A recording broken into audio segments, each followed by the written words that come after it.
I am willing to be seen. I'm willing to speak up. I am willing to keep going. I'm willing to listen to what others have to say. I am willing to go to bed each night at peace with myself. I'm willing to be my biggest, bestest, most powerful self. Gender equality is more than a goal in itself. It is a precondition for meeting the challenge of reducing poverty, attaining sustainable development, and building good governance. It is about time that we see gender as a spectrum instead of two sets of opposing ideals. A very hearty good morning to one and all present here. I am Charvi Gupta, student of MA Psychology second year. I'm Smriti Panjwani, student of MA Public Policy and International Relations second year. We welcome you all with an immense feeling of pleasure and gratitude on behalf of Jagran Lake City University to the two-day international conference towards gender equality, overpowering structural barriers, and reclaiming agency. This conference is organized by Center for Gender Studies, Research and Development, School of Humanities and Social Sciences, Faculty of Liberal Arts and Humanities, Jagran Lake City University. We have with us graceful presence of our esteemed guest of honor, Mrs. Anuradha Shankar, IPS MP Cadre, and keynote speaker, Dr. Nibir K. Ghosh, Emeritus Professor, Agra University, who are present with us virtually. On behalf of Jagran Lake City University, we welcome both of you. The dais today is graced by the presence of our Honorable Vice Chancellor, Sir, Dr. Sandeep Shastri, our Chief Financial and Accounts Officer, CA Archana Ma'am, and Dean of Faculty of Humanities and Liberal Arts, Dr. Shailja Shastri Ma'am. We also have the presence of Director of School of Humanities and Social Sciences, Dr. Ruchi Ma'am, and convener of the conference, Dr. Suman Swati Ma'am. We welcome all of you. I would now like to request Dr. Shailja Shastri to welcome VC Sir with a sapling.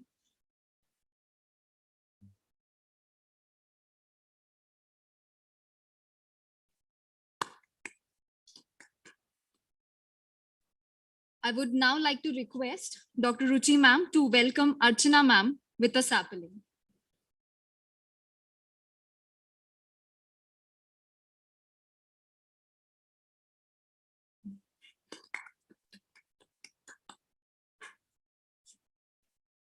Thank you so much for joining us today. I would like to request the dynamic, supportive, and highly inspiring Dean of Faculty of Liberal Arts and Humanities, Professor Dr. Shailja Shastri, to grace the conference with the welcome address. Please, ma'am.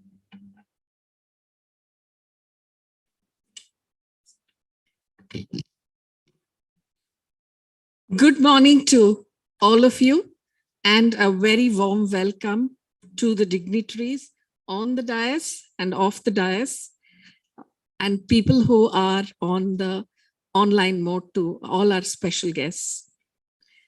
Today is a very special day for all of us. A much awaited conference on gender equality is being organized by the Faculty of Liberal Arts and Humanities through the Center of Gender Studies, Research and Development of the Jagran School of Humanities and Social Sciences.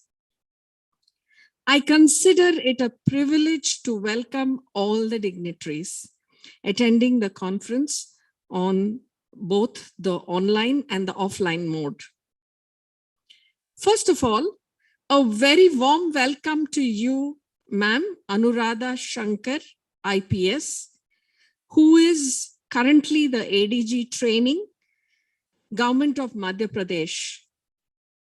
Ma'am, your presence is truly inspiring for all of us, not just to the participants and the organizers of this conference, but to my entire student community of JLU.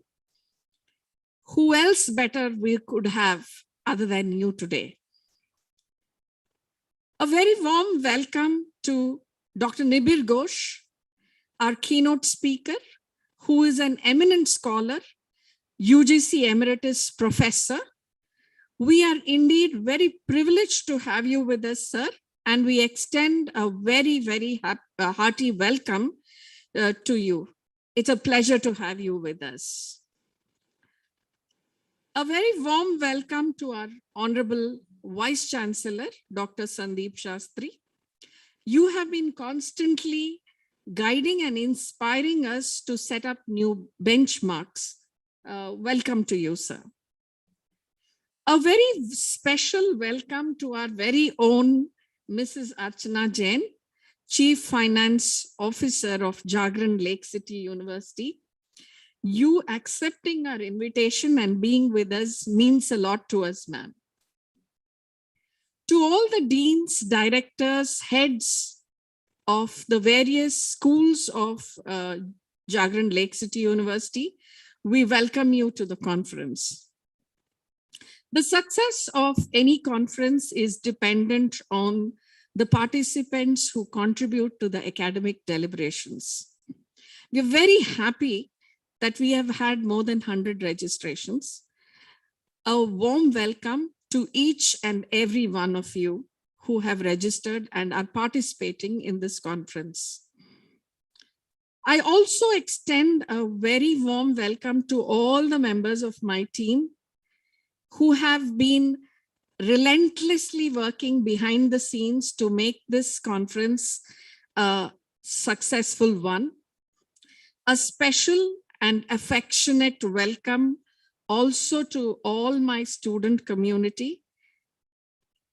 Once again, a very warm welcome. Let's make these 2 days of deliberations a very meaningful one and with lots of learning outcomes.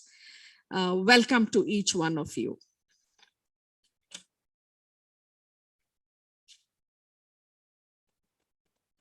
Thank you so much, ma'am, for setting such a nice tone to the conference. Next, I would like to request Dr. Suman Swati, the convener of the conference, to kindly shed some light.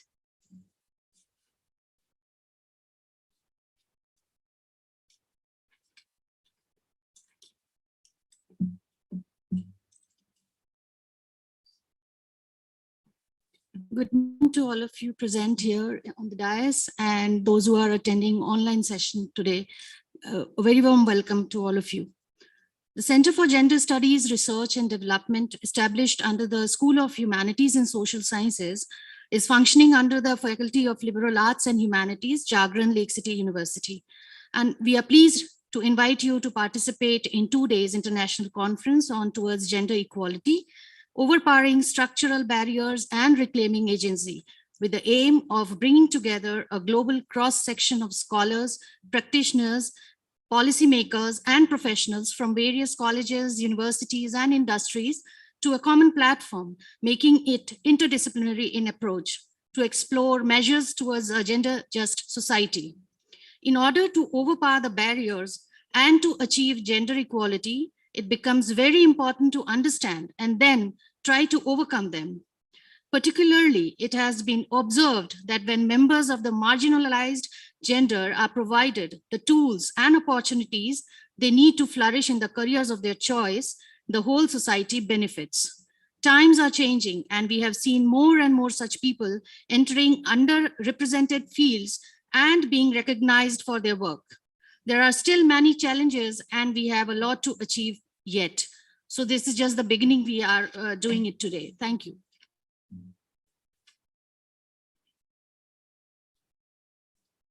Thank you, ma'am, for setting up the nice canvas for this international conference. Now, it is my privilege to introduce our guest of honor, Mrs. Anuradha Shankar, ma'am, ADG, Training Police Headquarters, Bhopal. Mrs. Anuradha Shankar is the 1990 batch IPS officer. She has served on various designated posts in the state of Madhya Pradesh and Chhattisgarh. She was awarded with the prestigious Meritorious Service in 2008 and the Distinguished Service Medal by the Honorable President of India. Being the DIG in Bhopal, she led the destruction of the illegal arms factory led by the Maoists, resulting in her being awarded with the Bravery Award by the Honorable President in 2009. She has been a follower and a preacher of Gandhism and Gandhian philosophy and is heard both nationally and internationally.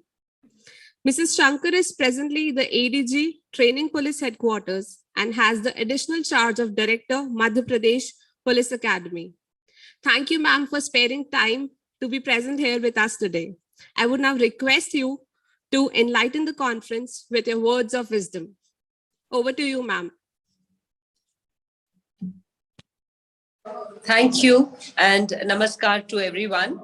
I might not be very clear today. Maybe if there's any problem, please point it out. And you might hear lots of ambient sounds because I'm in Jaora, Morena, for the last rites of a very eminent Gandhian, S.N. Subbarao, also known as Bhaiji.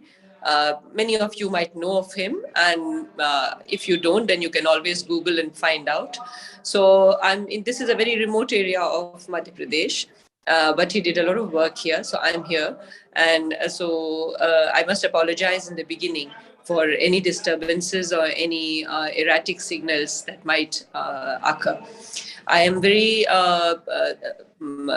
grateful to the Honorable Vice Chancellor, sir, for including me in this program. A few years earlier, I would have completely balked at something like a conference like this, because I don't think of myself as an expert on issues pertaining to gender, but very craftily, the topic has been brought close to something which I would like to talk about Mahatma Gandhi, women, and women in the freedom struggle, and our constitution. Because you're also talking of structural barriers and reclaiming agency. So the important part is, where do you reclaim it from? I do not propagate any imaginary histories, and I do not believe in some ideal past, because there is a lot of contentions. I myself I debate a lot about ideal and very perfect pasts, but the truth is,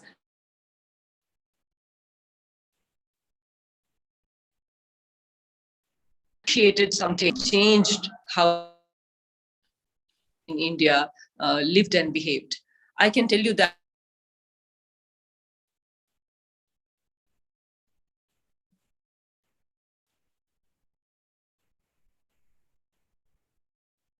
the opportunity to compare my maternal grandmother, who came from a freedom fighter background, and my paternal grandmother, who came from feudal, or not even a matriarch really. She was just a woman in a feudal setup. And I could see these, compare them and see how different they were. Lives which were touched by Mahatma.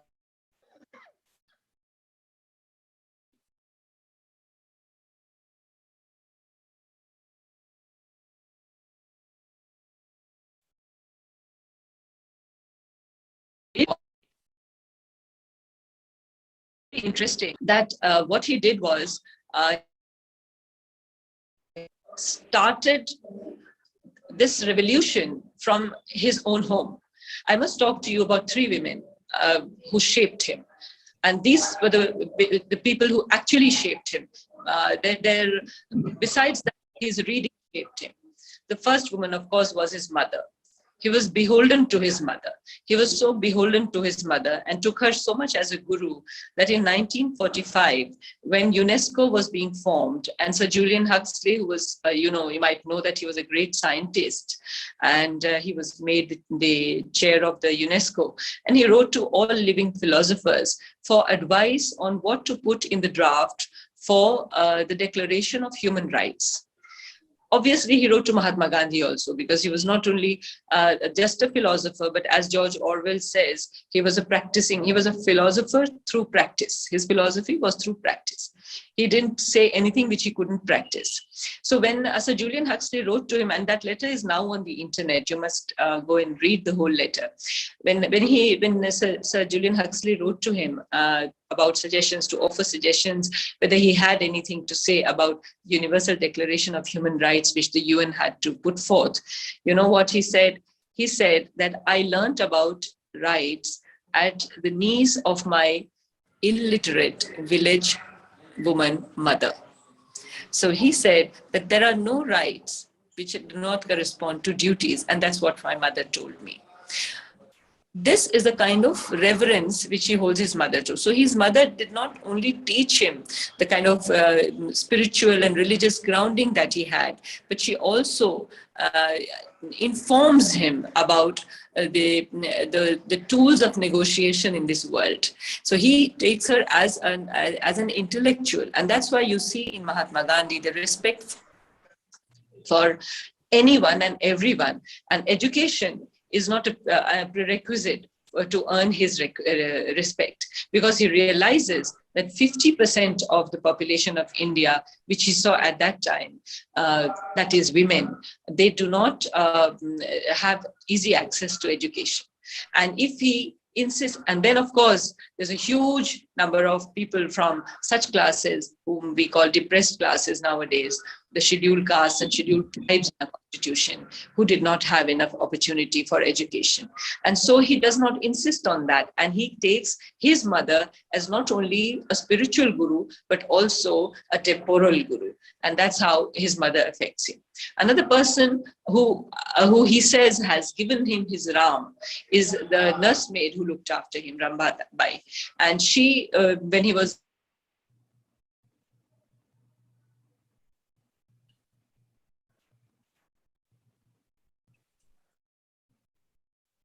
a very terrified child, and when he said afraid, so this Ramba that whenever you're afraid, just say Ram, Ram, Ram, Ram, Ram, and your fear will go away.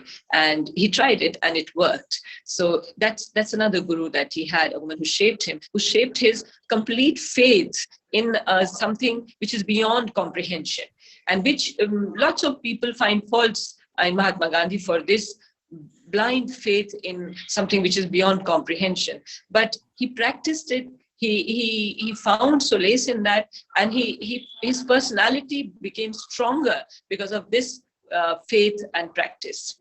And the third woman, and the most important one, is his friend, his childhood friend, his wife, his partner, his negotiator, his debater, his argumentative companion, Kasturba. So they got in, they were neighbors, they got engaged when Mahatma Gandhi was just 6.5 years old and she was 7, because she was 6 months older than him. And both of them grew up together. And all that we know about Mahatma Gandhi's misbehaviors with Kasturba is through his own writing. He is very brutal to himself, and he admits to all sorts of things which nobody admits to, about how he argued with her, how he pushed her around, and how she argued back, and how she also stood her ground. So he had this very strong woman in his life, Kastur, and he grew up with her. Both of them were each other's gurus. They were spiritual gurus. They were each other's social gurus. Kastur had her own prejudices. Mahatma Gandhi has his own insistence on equality and looking at people equally. And she has this old Vaishnavite Brahminical setup in her mind, which she finds very difficult to negotiate. And she needs to debate it. She needs to understand. She needs to become convinced. She doesn't compromise unless she gets convinced. So this kind of negotiation works for a very long time in his life. And he has these 3 women like that. And so that prepared him to look at women as equals. That prepared him to look at women as negotiators, as change agents. And then he decided that if you had to wage a freedom struggle, a struggle for freedom of India against a powerful regime like the British, you cannot do that with just 51% of the population. You cannot do that. The British also would not, with their guns and their armaments, they would not negotiate with just men, because it's not so embarrassing to beat up men. It's not so embarrassing to have men bleed when you beat them up or shoot them. But when a Sarojini Naidu appears in the world press with blood streaming down her forehead at Dharasna at the end of the Salt March, it is highly embarrassing for the so-called civilized British civilization. This is a strategy which comes naturally. He didn't probably think so strategically while he included women. He just wanted them to have more agency, because he was always frustrated with the way his mother completely receded into the background and how she negotiated with family through parda. So he wanted to get women out of that. And he started with his wife in South Africa.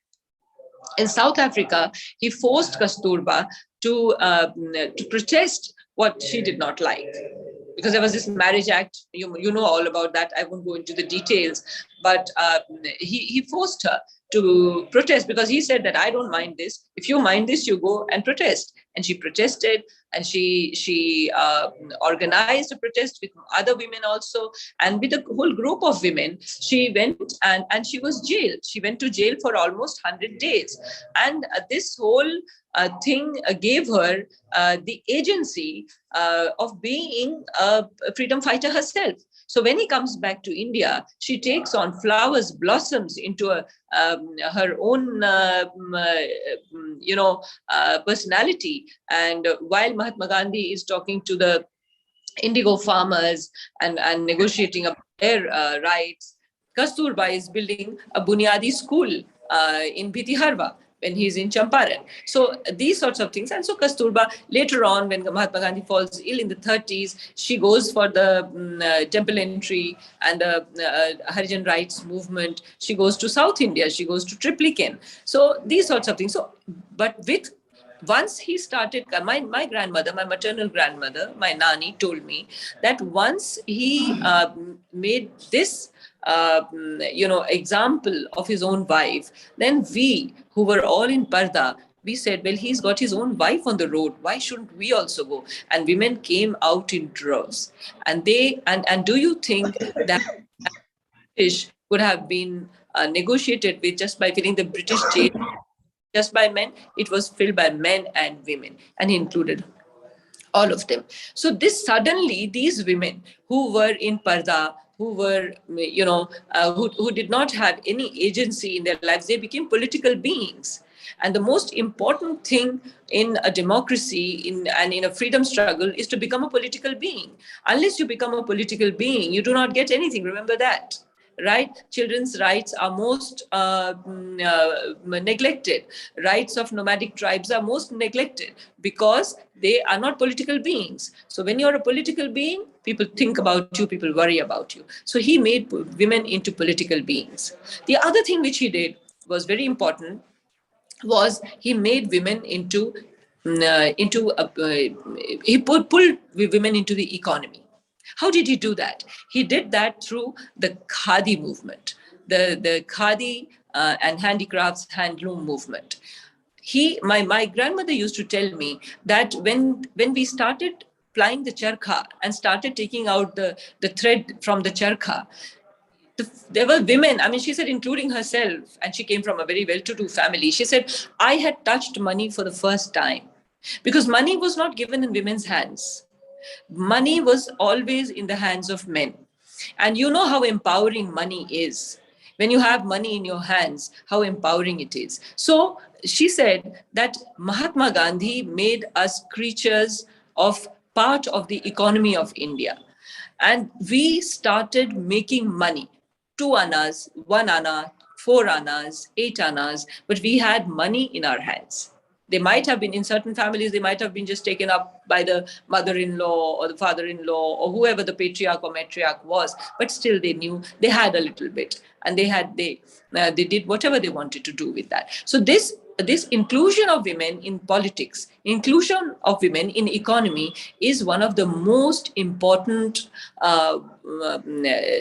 contributions of Mahatma Gandhi. He did that with many depressed classes, but he did this very particularly with women.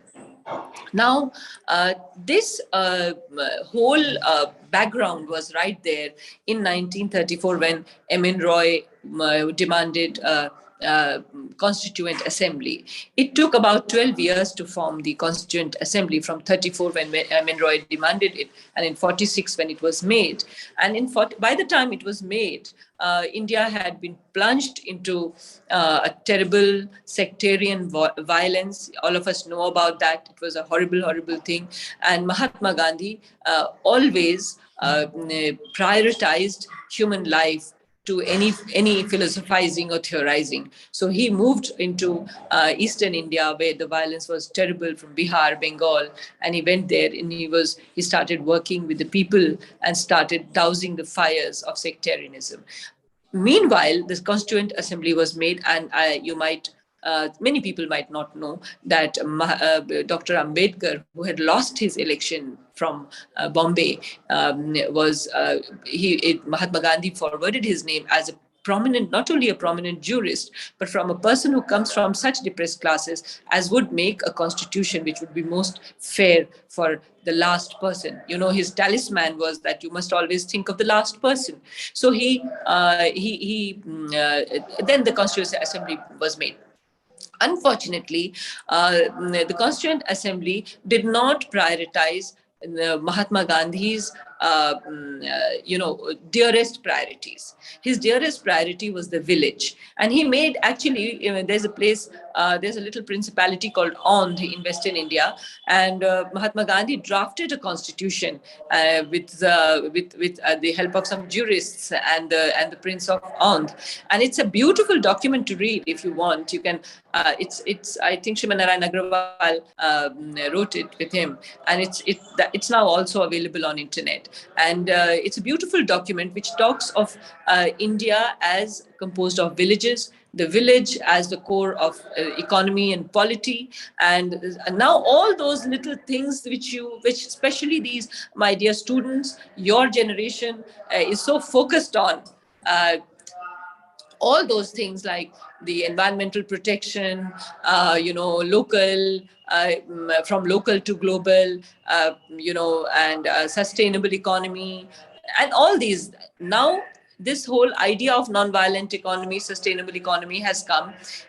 All this was spelt in that constitution. Of course, he spelt it in his Hind Swaraj also in 1908, 1909. But this constitution was made. But by and large, this whole idea was ignored. And the Indian Constitution, a beautiful document, culled from many, many excellent constitutions of the world, focused more on the rights of the citizens rather than what Mahatma Gandhi always called the responsibility of the citizens. So while it was being made, and he was keeping an eye on it, although he was also he was working his heart out to douse sectarian fires. So when he realized that, he wrote many letters to include responsibilities also.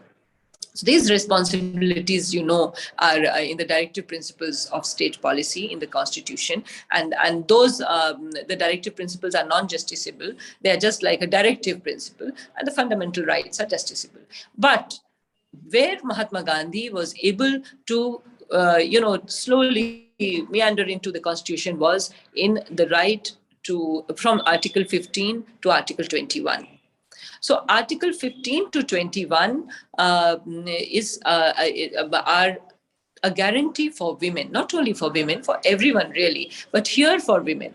And women, and the beautiful thing is that women in India did not have to go and fight for universal suffrage, because they participated equally in the freedom struggle, because the freedom struggle was owned by them as much as by men. It was a given. Nobody even thought of not including them as voters, as giving them, as not thinking of them as part of this universal suffrage. So this was a legacy of Mahatma Gandhi, because for him, education, property, gender, religion, caste did not matter when people were owning up India. And what he made people do was to own this country. whether you were a tribe living in a deep jungle, whether you were a Raja living in a palace, whether you were a woman, a man, a transgender, whoever you were, you owned this country and you had a vote, just one vote to each one. So this thing, this Constitution of India guarantees to us. The Constitution of India then guarantees equality, equal opportunity, equality before law. It also guarantees freedoms, many freedoms, with riders, of course. I am not very fond of Article 19 because it gives you freedoms and then it binds you up, because 19.1 and 19.2 sometimes cancel out each other. So, but still, it still gives you a lot of freedom and freedom of expression, bounded by certain perimeters, which a person like me is not comfortable with. Lots of people insist that there should be perimeters. Mahatma Gandhi says that your freedom ends where my nose begins, and that's good enough for me. So, so these, and of course, Article 21, life and dignity. And life and dignity is guaranteed to everyone. Everyone. A dignified life is guaranteed to everyone. How much we have achieved is an ongoing process, because this is a society in making. We are not the same society that we were in 1857. We are not also the same society which we were in 1947, and we are still changing. And that's why the rights that we had are negotiable still. But I must, before I sign off, I must remind you of something. Something has happened over the last 2.5 decades. Something rotten. There is something rotten in the state of Denmark, they said. Shakespeare said. So there's something rotten here, that women have slipped back, that women have, life has become more dangerous for women. Mahatma Gandhi said that I will consider that society civilized, but in the middle of the night, with her own favorite jewelry, a woman can walk in the dark on the streets all alone. But what have we done? Where is that security? What has happened to this society where people fought shoulder to shoulder against one of the mightiest empires in the world? What happened with non-violence, with love in their hearts, with forgiveness in their hearts? They fought. What happened? Where has that forgiveness gone? Where has that tolerance gone? Where has that agency gone? So it is time that we reclaim that agency. We debate on the causes of how we have ended up here. What was that? It's like there was a breach in history. That breach begins with Raja Ram Mohan Roy and Ishwar Chand Vidyasagar, and it comes till Mahatma Gandhi. And that breach has been closed in the last 20-25 years, and we have receded into a nearly conservative society. Why has this happened? I mean, how my grandmother was a Brahmin widow who remarried, and how now it is so difficult for women to even select a friend of their own choice. So these are things which we need to talk about, think about, and reclaim that agency. Mahatma Gandhi gave us that privilege, and our constitution gives us the right. And somebody has written in the comments that, can you please share the name of the documentary after your lecture. Actually, you can just Google the keywords and find the documentaries. Everything is available. Even anything which you want is also on mkgandhi.org. So I hope you'll be able to find the literature there. But I'm so glad that you are talking about these things, and that you allowed me to talk about this, because these days we talk as if history begins today, the time begins today, as if we have no legacy, as if we have nothing was done before today. So these are these very, very strange, arrogant, and blind times. And I'm very happy that you gave me an opportunity to open a little window for you, from where you can see that there was a past where there was a breach.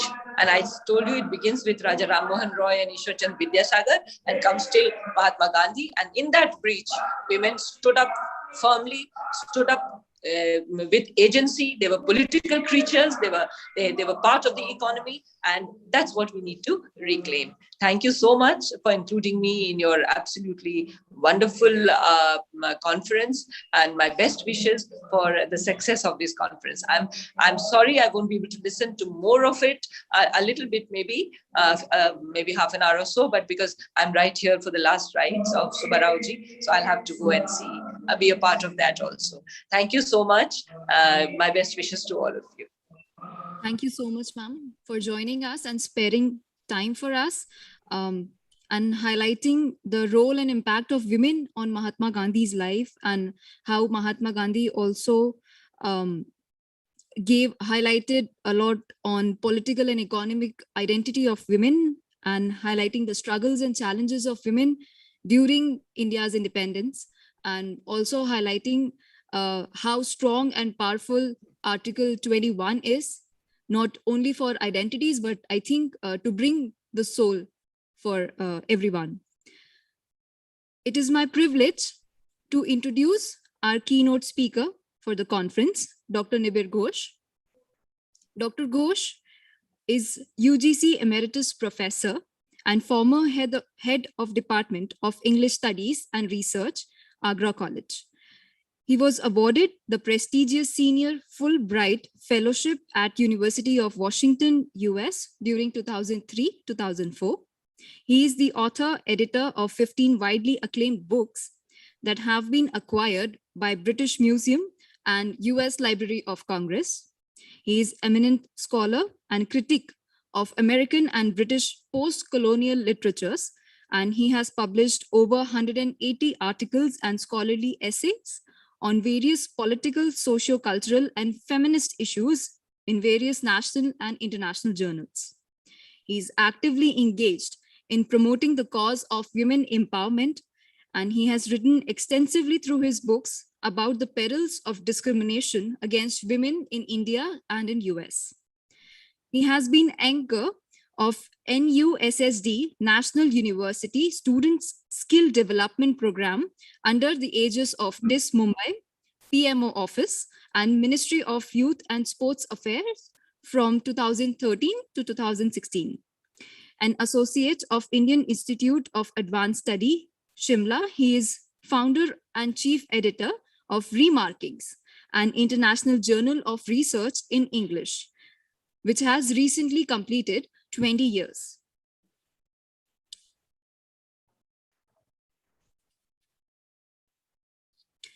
I would warmly like to welcome you, sir, and request you to kindly deliver the keynote address.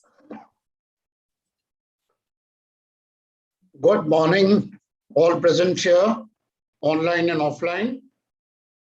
Dr. Sandeep Shastri, Honorable Vice Chancellor, Ms. Anuradha Shankar, IPS, Mrs. Archana Jain, Dr. Shailja Shastri, Professor Ruchi Sharma, Dr. Suman Swati, delegates to the conference, scholars, activists, students, ladies and gentlemen. It is my privilege to be a part of this great international conference towards gender equality, overpowering structural barriers and reclaiming agency.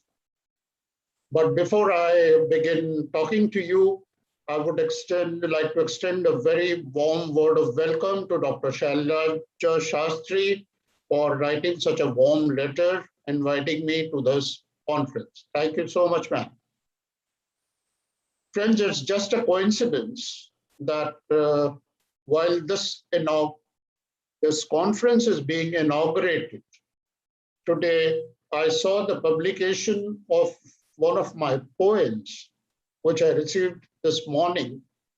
And this poem is actually has been published in Femme Asia magazine, published from the United Kingdom.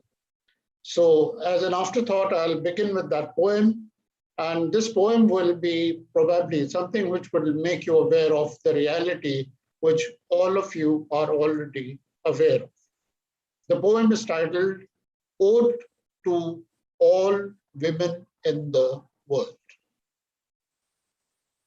The distress signals the 24/7 newsfeed daily brings us of rapes, molestations, harassment at workplace, domestic violence, eve teasing, dowry-oriented bride burnings, female feticides, sexual abuse, trafficking, child marriages, and forced prostitution, incantation of a word, terminating relationships made in heaven, blackmail and extortion, courtesy, digitization, and viral videos of all crimes against women perpetrated by the lowliest of the low and the mightiest of the mighty, by adolescents, the young and the elderly, by aliens as well as by kith and kin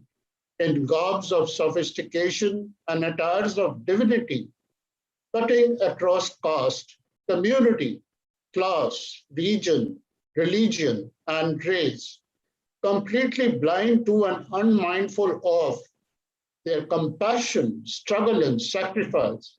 I truly wonder whether we, as the male species of the Homo sapiens, as participants, accomplices, indifferent witnesses, and mute spectators, rooted in patriarchy, obsolete traditions, and fettered mindsets, have the conscience and the courage to celebrate the 8th day of March or any other day as a happy Women's Day. Friends, this conference attains a lot of importance because we are talking about overpowering structural barriers and reclaiming agency. The poem may have given you an idea of a grim scenario. But when we are trying to reclaim agency and overpowering structural barriers, I think we must be aware of the face-to-face reality. Friends, a few years ago, I was invited to deliver a talk on women empowerment in one of the prestigious girls' institutions in Hyderabad. Before I began my talk, it was class of almost 125 girls and staff and others sitting over there. I asked a simple question. Tell me, how many of you would give credence to the song which we have often heard? Abke janam mohe pitiya na kijo.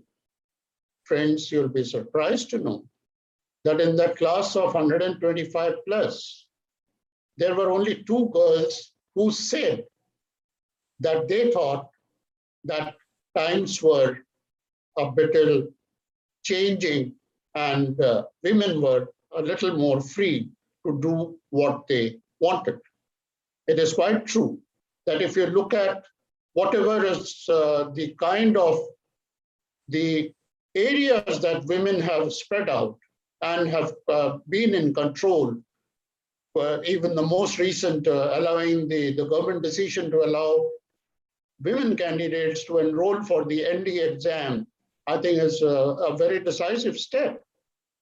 But what I would like to highlight that before overpowering structural barriers, let us first come to terms with what are structural barriers. And I feel that the greatest structural barrier is the stereotypes created by the dominant patriarchy, where social stereotypes have been reinforced by archetypes for ages. And you all remember that in 1920, Freud made a classic statement that anatomy is destiny. Now, when we talk about stereotypes, I would like to highlight the kind of monumental hypocrisy that and double standards that we are a part of. We all know that 2 or 3 days in a year, we perform the ritual of worshipping little girls. We feed them with puri, halwa, kala chana, touch their feet and call it Devi Puja. For the rest 362 to 363 days, these little girls and women are hounded as objects of eve-teasing, molestation, sexual harassment, rape, murder, and what have you. We have all heard. And I'm trying to tell you is, I'm trying to make you aware of the kind of stereotypes and the myths created by a patriarchal society, and how we need to first be aware and then to contest and challenge the status quo. We have all heard about the myth of how Savitri went to and sort of debated with the god of death, Yama, and brought her husband back to prove her virtue, which remained under his control and gave him power. Friends, it is very great. Savitri is an object of veneration because she is prepared to go to any extent for the longevity of her husband's life or to bring him back to life. But just imagine, have we ever thought, suppose instead of Savitri, if it was Satyavan, who was probably the one who was living and Savitri was no more. What do you expect? In what way would he go to the god Yama and take those boons and wrap Savitri back? I have my doubts. He would probably prefer to contact matrimony.com and see a replacement. In the same way, while we are sort of celebrating as women the longevity of our life 1 day in a year, can we imagine reversing the roles and creating a day where men start fasting for the well-being and long lives for their wives? Friends, the COVID-19 crisis have convinced us how degrading and strong the structural barriers can be. You talk of literature. In Arundhati's draws, The God of Small Things, we are brought in touch with the harsh realities that reflect the social and cultural stigma of divorce in India and the fate of the wretched, manless woman. And I'm quoting from the novel. A married daughter had no position in her parents' home. As for a divorced daughter, she had no position anywhere at all. And friends, what is very interesting is that this novel is located in the province of Kerala, which has the highest literacy rate in India. I started with a poem of mine, which was published today in FemAsia. I would take a quote from one of the statements that the editor of FemAsia magazine makes in the July issue. And you see, this is how the things are in front of us as reality. And the quote, the man moves, you move. He needs space, you give it to him. You need space. He heads back with a gut-wrenching why. His career comes before yours. His flirting with female colleagues gets a free pass, but your male friends are always under the radar of suspicion. He wants to be financially secure before becoming a father, but you are selfish for not wanting to birth a child. His needs are always to be put ahead of the girlfriends or the wives. His demands always hold a higher place. And what if you don't obey? I think I need not answer what happens if you don't obey.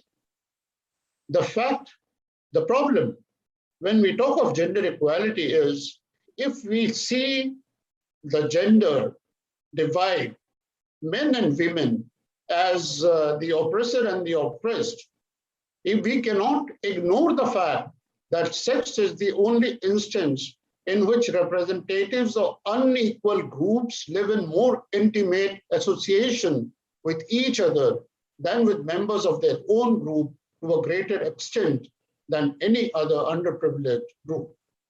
Friends, it is quite true that the scene is quite dismal, but we should not forget that we have traveled a long road since the question of women's freedom was initiated by Ibsen's Nora in a Doll's House and Virginia Woolf's notion of a room of one's own, to the 1988 book of Anis Chand, Unveiling India, A Woman's Journey, to the very present time, to the Me Too movement, and books like Nina Gupta's Sach Kahun To. It is quite true that we have moved quite a distance, but we are far, far away from overpowering structural barriers and claiming agency. Now, how do we counter this? My total belief is the individual woman has to gather the confidence to voice a protest against the tyranny of man, not by virtue of her legal battles or the attainment of political rights of equality, but through her rejection of roles imposed upon her by a male-dominated society. You can overcome stereotypes only if you reject the roles which others impose on you and sort of prevent your selfhood coming to full term. Now, when we talk of claiming agency, awareness of gender inequality is quite obvious. Sometimes the form is so subtle that you barely notice it. But what you need to do is have a vision for transformation. You've got to have courage. You've got to have commitment. And you have got to sort of come to terms with your own sense of vulnerability. And I feel I would now refer to a person, Mary Robinson, who was the first woman president of Ireland and who remained president from 1990 to 1997. She is acknowledged as one of the great champions of gender equality, among other things, climate change and other things. What is her statement? She says, I was elected by the women of Ireland who, instead of rocking the cradle, rocked the system. And we have already also talked about the issues of men doing all the work in the office, women doing all the work in the office and doing all the work at home. And we just go and say, oh, the woman is an angel. She takes care of the home. And this is a response which Agnes MacPhail, who was the first woman member of Canadian Parliament. This is what she says. I do not want to be the angel of the home. I want for myself what I want for other women, absolute equality. And friends, what is very significant is when we talk of absolute equality, you will say that probably I'm giving you instances from Ireland and Canada. I'll share with you one small experience. As an editor of Remarkings, once I received a call from two IIT women scholars who said, sir, could you, we have interviewed Sampath Pal Devi. Would you like to publish this interview? I said, well, you send this to me because I wasn't very much sure, about who this person and what were the extent of her work that she was doing. And when I went through the interview and they told me, sir, nobody is ready to publish this interview because, she's just a common villager and all that. I said, why should we stop somebody if they are telling the truth, even if they are villagers? And I'm quoting a few lines from that interview. What Sampath Pal Devi says, that I was married at the age of 12. And I used to go out for work and all that. But when I came back home, one day I saw that I was eating my food and I started eating my food and my mother-in-law came and said, how dare you eat your food before the man of the house, before your husband has taken his beads? And she said the same thing happened another day. And I said that I cooked the food and why should I have it at the end? And let anyone who's angry, let them have the food. And she said that. So all these problems started coming up. And I started facing those problems very boldly. And obviously, I was very lucky that my husband also cooperated with me in all these efforts. So what I wish to tell you is that rather than just limit a conference to an academic kind of an argument or debate, it is absolutely essential that each one of us gets ready to participate in a meaningful way if you need any kind of a transformation. Because it was Mahatma Gandhi who said that be the change you wish to see in the world. But what happens? Most of us, most of the women, men, and everyone, or whatever, I'm talking in terms of women, my women friends and students and scholars and everything. The point is that every time we get up and thousands of likes and other things we put on the social media. But have we ever put a single like or a comment where some female, some particular women is involved in any kind of harassment in the office, rape, molestation, or whatever it is? Let us come forward and do it. Because if we don't remain connected, if we don't sort of get together and build up a platform where we are, but for that, what happens? We cannot just sort of, we will have to get out from the cocoon of, comfort zone. We have to give our comfort zone. Let us decide for ourselves. Let us look within.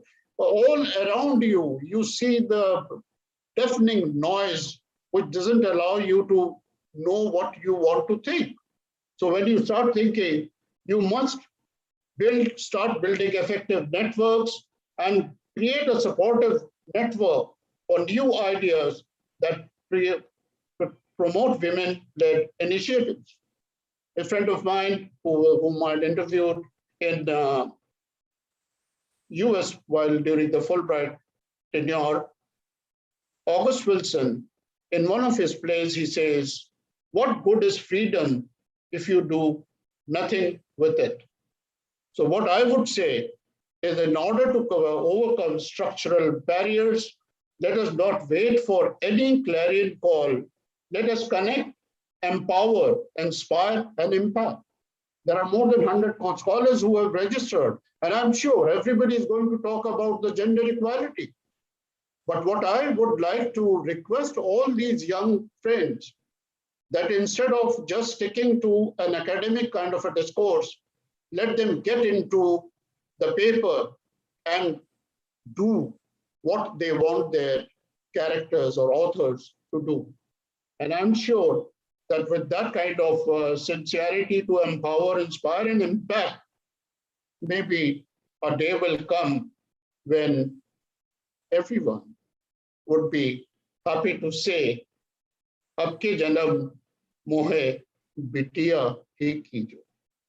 Thank you so much, all of you. It was a pleasure being with you. Thank you so much. Sir, thank you so much for imparting your great insights and putting things into perspective for all of us. I'm sure this conference will prove a step closer towards raising awareness and overcoming structural barriers for all genders, not only women. And so that woman can definitely say, Agle janam mohe betiya hi kijo. And I'm also sure that everyone is going to go and Google the poem Informatia, which is shared with us all. And we are all aspiring to rock the system, as you pointed out. Thank you, sir, for being present with us today and gracing the occasion. Now, moving forward, JLU believes in equality. Our university is blessed and proud to have top women leaders. One of them being CA Archana Jan Ma'am, Chief Finance and Accounts Officer, Jagran Lake City University, who was recently listed under 10 must-watch influential women leaders in Indian higher education by Higher Education Digest. I request you, ma'am, to step forward and illuminate us with your views. Over to you, ma'am, please.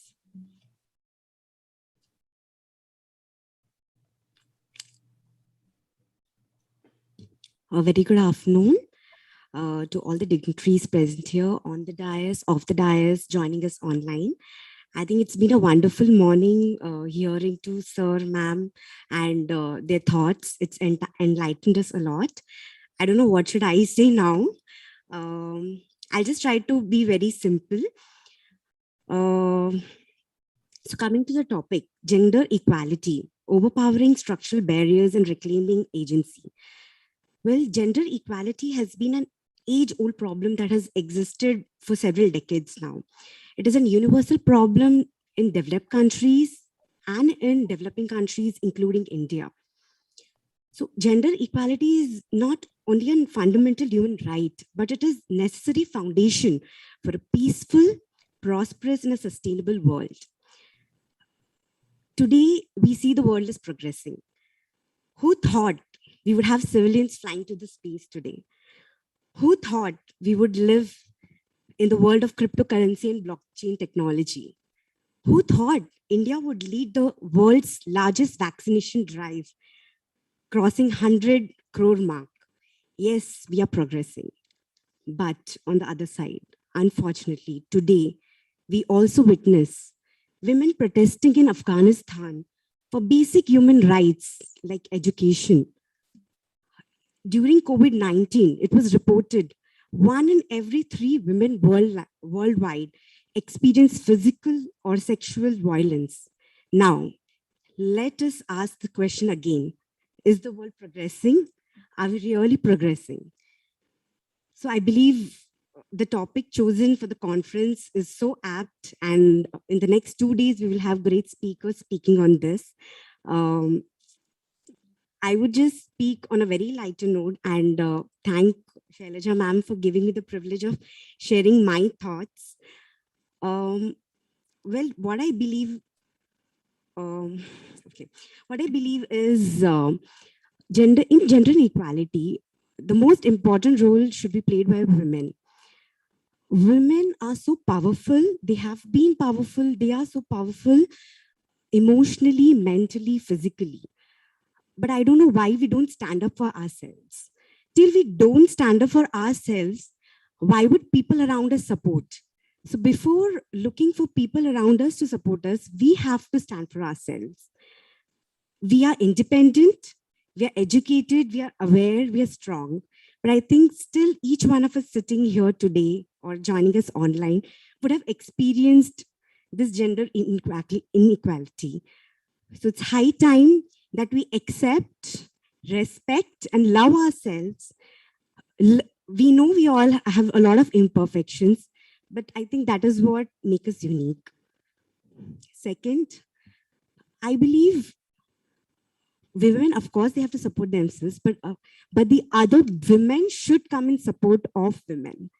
So now what I mean by this is I would like to share my own experience here. So when I was getting married and relocating to this new place, Bhopal, I had so many aunties around me and they asked me, okay, Ashna, you've lived your life and you know what you wanted to do, you've done everything, but now you're starting a family and okay, so enough of your job, work and everything, be at home, be a good homemaker and everything.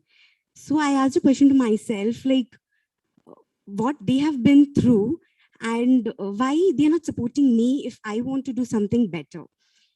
Then again, when after a few years, when I was blessed with a baby boy, my own mother, being a woman, she told me like, okay, enough now, be at home, be a mom at home and take care of your child, because that is your utmost priority.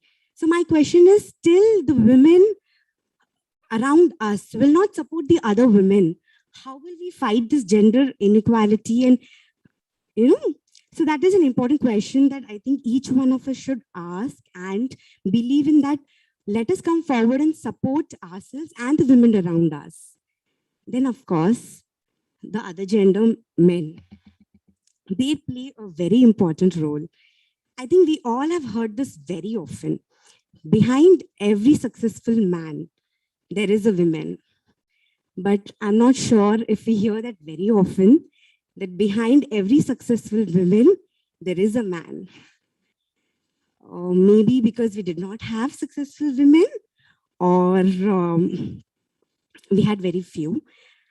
But I believe now the times are changing, and we do have women successfully working in every walk of life, be it politics, corporate leadership, entrepreneurship, or anything. So what we need to understand is both men and women are like, creations of nature. We are equal.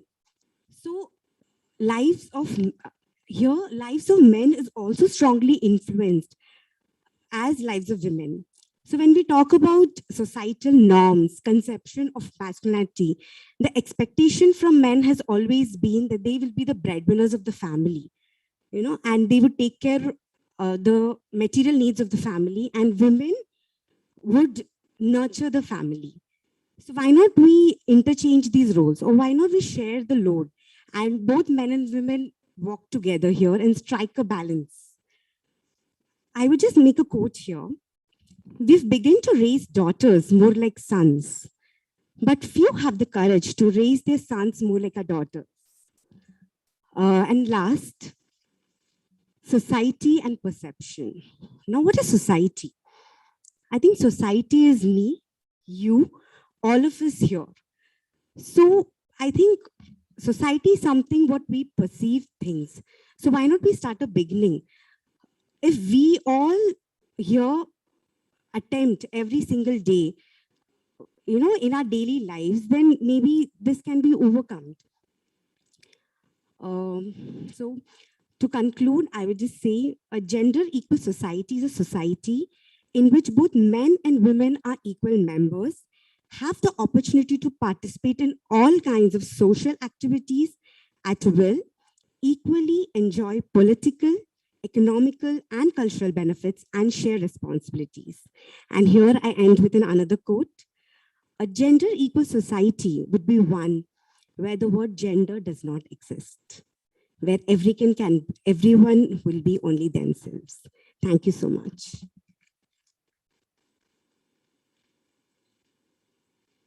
Thank you so much, ma'am. First, for highlighting how reclaiming agency could be achieved by reclaiming ourselves first. I would like to request our visionary and support system of Jagran Lake City University, Honorable Vice Chancellor Sir, Professor Dr. Sandeep Shastri, to kindly deliver the presidential address and enlighten the participants of the conference. Please, sir.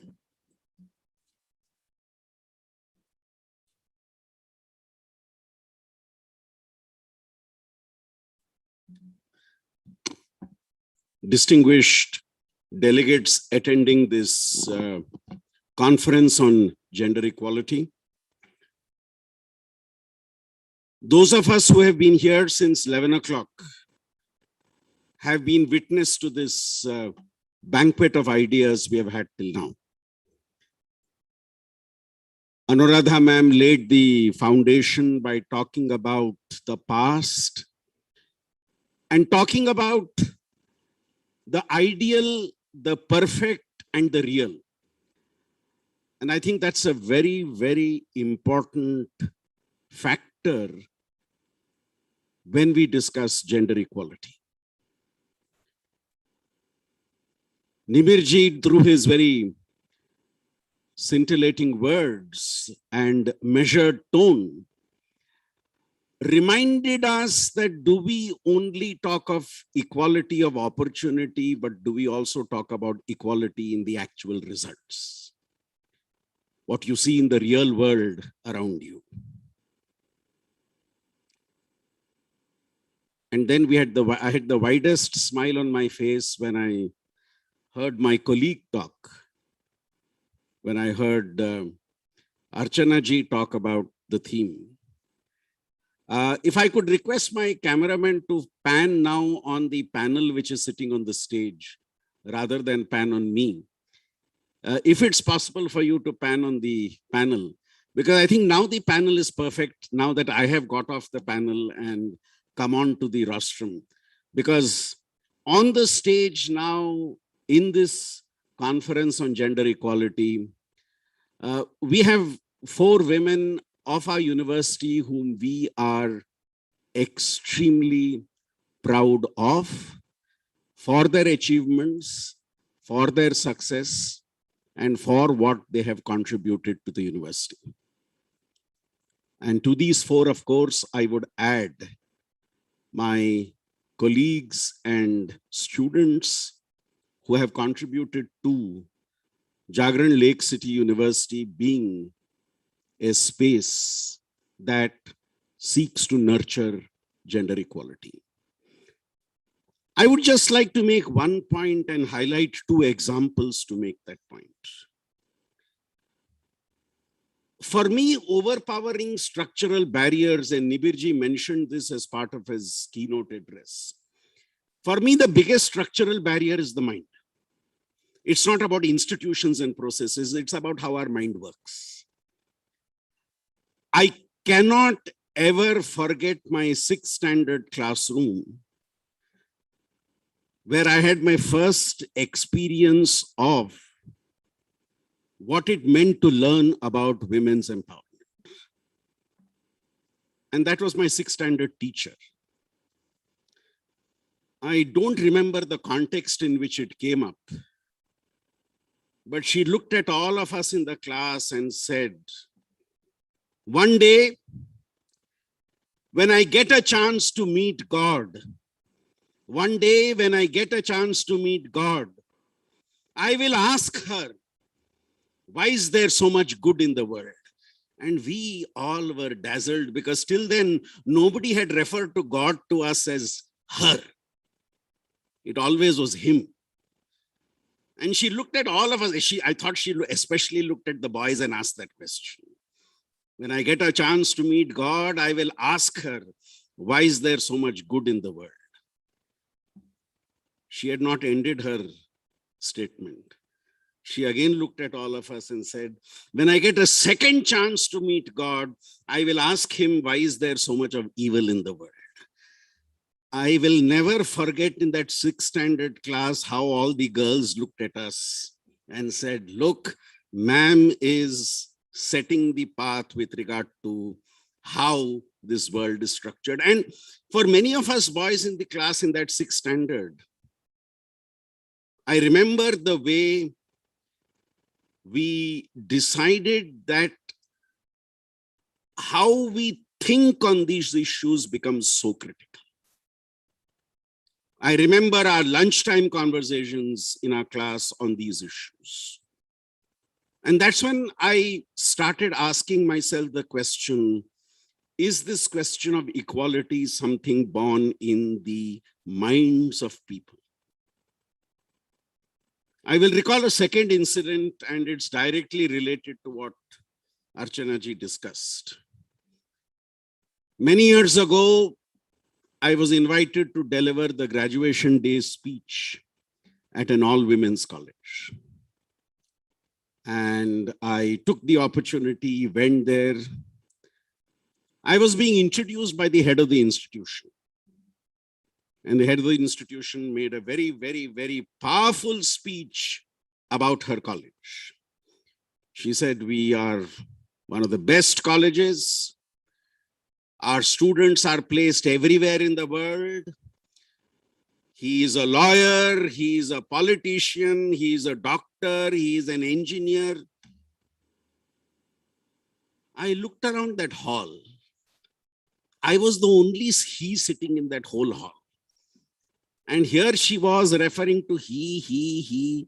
And I looked around and I wondered which he was she talking about. And then I realized she's talking about all her students. I was brave enough to say this in my graduation speech, that, ma'am, should we have said she? Because you were talking about all your students. In the vote of thanks, she came back and said, Shastri sir, he includes she. Now what do I do? I sought a moment and said, ma'am, in the English language, he does not include she. Actually, she includes he. And the girl who got the gold medal in that graduation ceremony, who was asked to make a speech, made every of her classmates take an oath that when we refer to people, we will either say they or we will say he and she. I'm raising a larger point about the way we think on these issues. Because I think unless, as Nibirji said, unless that way we think on these issues, or what Anuradha ji said about the Mahatma's approach, unless we think differently on these issues, I think that structural barrier will remain. And whatever policy tweaking we may do, whatever policy changes we may do, as long as that mental barrier remains, I wonder whether we can reclaim agency. I do hope, and I have no shadow of doubt in my mind, that the deliberations of this conference and the papers that we will see presented would contribute to this very important dialogue on gender equality, on overpowering structural barriers and reclaiming agency. And I would appeal to the organizers not to end with this conference, bring back all the papers, get them peer reviewed, revise them, and approach a publisher for publishing the best among the papers. I want my conference coordinator, my director, and my dean to commit themselves to this so that we ensure that this conference is not just a two-day event, but it is the start of a process where we at Jagran Lake City University contribute to developing literature on this very, very important theme. Thank you for having me at this inaugural event.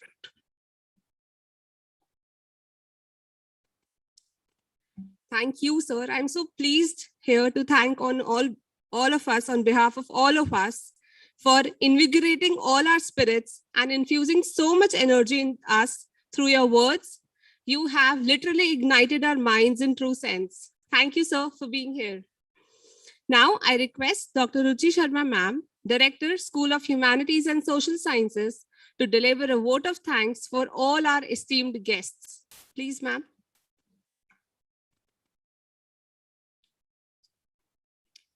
Good afternoon, everyone. I consider it to be a great honor and privilege to deliver the vote of thanks on this memorable occasion of inaugural ceremony of International Conference. First and foremost, I extend my heartfelt thanks to Anuradha Shankar ma'am, who in spite of her busy schedule has found time to inaugurate the conference and for giving an inspirational inaugural address. I am thankful to Dr. Nibir K. Ghosh for accepting our invitation and delivering valuable keynote address. I am grateful to Honorable Chancellor Sir Shri Hari Mohan Gupta ji for his blessings. I am thankful to Honorable Pro-Chancellor Sir Shri Abhishek Mohan Gupta ji for his support. I also express my heartfelt thanks to Mrs. Archana Jain for gracing the ceremony as a special guest. I am grateful to our Vice Chancellor Sir Dr. Sandeep Shastri ji for his valuable guidance and encouragement. My sincere thanks to our Registrar Sir, Professor Dr. Vivek Khare, for his support and mentoring. My special thanks to Dean, Faculty of Liberal Arts and Humanities, Dr. Shelja Shastri, for overall supervision and guidance. I thank all the distinguished audience for joining the ceremony. I am thankful to all deans, directors, heads, and all faculty members of our university. We are thankful to the creative team, IT team, and all the staff of our university for providing logistic support. I extend my heartfelt thanks to one and all who have helped us in organizing this ceremony.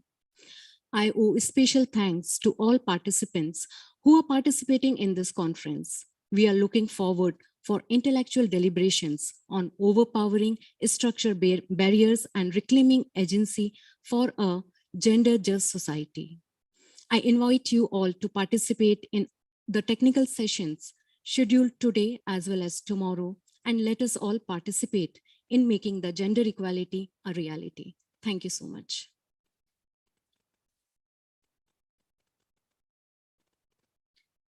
Thank you so much, ma'am. With ma'am's address, we conclude our inaugural session. Further, I'll now take the initiative to take our conference forward, and I would like to request all the participants of sub-theme A to kindly join their respective links for technical breakout sessions. We are going to have 3 technical breakout sessions for sub-theme A, links for which have already been mailed to you. Those 3 sessions would be led by chairpersons Dr. Simi Mahmood, Associate Professor, IHE, Dr. Justin James, E-Learning Coordinator, University of Oman, and Dr. Ranu Bala Marotia, Associate Professor, Medicaps University, Indore. I would like to request you all to join your respective breakout session in 10 minutes. Thank you.